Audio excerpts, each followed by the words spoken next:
มาเบิ่งบรรยากาศตอนแรงได้สามัคคีกับบ้านได้มาตบพระธาตุทรายหรือมาตบพญานาคตอนนี้บรรยากาศตอนแรงในประมาณ4 โมงแรงบรรยากาศเย็นออกต้นญาติโยมเฮาได้นำพากันเข้ามาวัดมาตบพระธาตุทรายเพื่อจะได้สักการะบูชาในตอนแรงตบพญานาคว่าจันเพิ่นได้ตบตอนนี้เนาะคือเพิ่นเอาดินทรายมากองกันขึ้นแล้วตบเป็นหูเป็นหางของพญานาคแล้วปาดออกเป็นชิ้นส่วนหัวปาดเป็นหนวดนะเป็นหอนของพญานาคออกต้นยมเฮาก็ได้พากันตบพระธาตุทรายของไผของลาวบางคนก็ได้มากับลูกกับหลานกับครอบกับครัวบางคนก็มากับหมู่กับเพื่อนนะมาตบพระธาตุทรายออกต้นยมเฮาเนาะก็มาหลายพอสมควรเติบเป็นครอบเป็นครัวเนาะคือจังซี่เพิ่นก็ได้มากับครอบกับครัวของเพิ่นได้มาสร้างพระธาตุเจดีย์พระธาตุทรายเพื่อสิได้มาสักการะบูชาในตอนแรงจะได้ไต่ธูปไต่เทียนขอพรความเชื่อของคนโบราณเพิ่นได้นำพาได้ปฏิบัติกันมาของคนลาวชาวพุทธตอนนี้ครูบาอาจารย์เพิ่นก็ได้ตกแต่งพญานาคอันนี้ส่วนหัวเบื้องลุ่มนี่คือสิเป็นช่วงปากช่วงลมอันนี้แมนลีนของพญานาค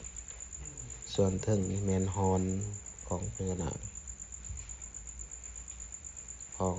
ครูบาอาจารย์คนใดปาดตอนนี้สิเป็นหูปหางจังไดก็ไปเบิ่งนำกันในถ่ายคลิปสิออกมาจบงามบ่หรือสิออกมาขี้หลายถ้าญาติโยมเพิ่นก็บางทีก็ได้มากับครอบครัวมากับผู้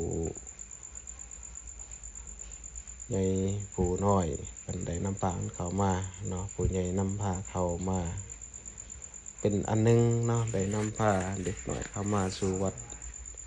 ก็เพื่อบ่ให้เพิ่นละเลยในทางพระพุทธศาสนา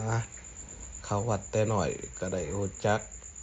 เคยได้เข้ามาพ่อแม่ได้นำพาเข้ามาบัดใหญ่แล้วเพิ่นก็สิฮู้ของธรรมของคนลาวชาวพุทธก็จะได้เข้ามาฝึกฝนตนแต่น้อยก็ดีเนาะศรัทธาญาติโยม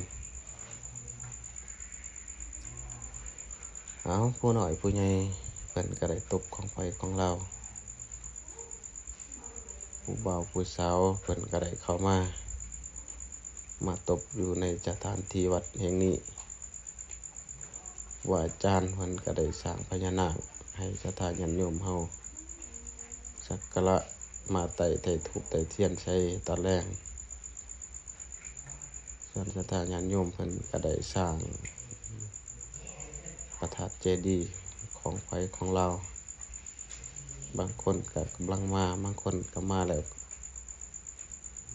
กำลังทยอยเข้ามาเพื่อจะได้มาสร้างพระธาตุเจดีย์ในสถานที่นี้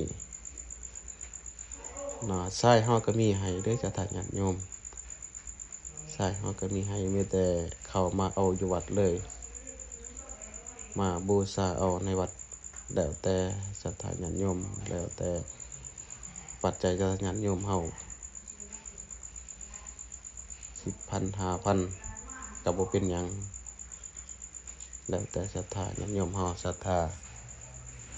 ให้หน่อยให้หลายบ่ว่า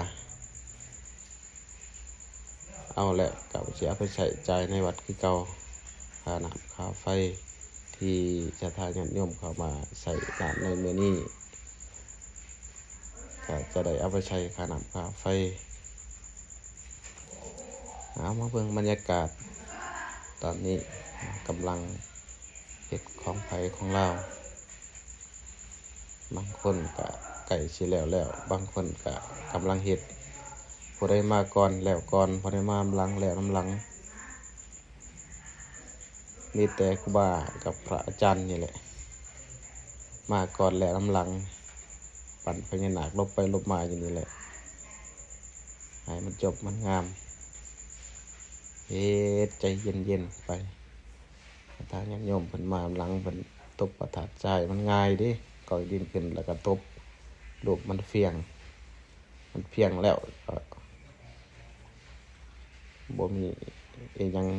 บ่มีปาดบ่มีหยังบ่เคยจังซี่ได้เนาะบ่ได้ปาดหัวปาดเหลี่ยมปาดให้มันจบมันงามมันก็เลยใช้เวลาดนเอาก็บ่เป็นหยังเนาะตั้งจิตตั้งใจเฮ็ดของไผของเราให้มันจบงามออกมาปานว่าเฮ็ดให้มันงามก็งามเฮ็ดขี้ร้ายก็ขี้ร้าย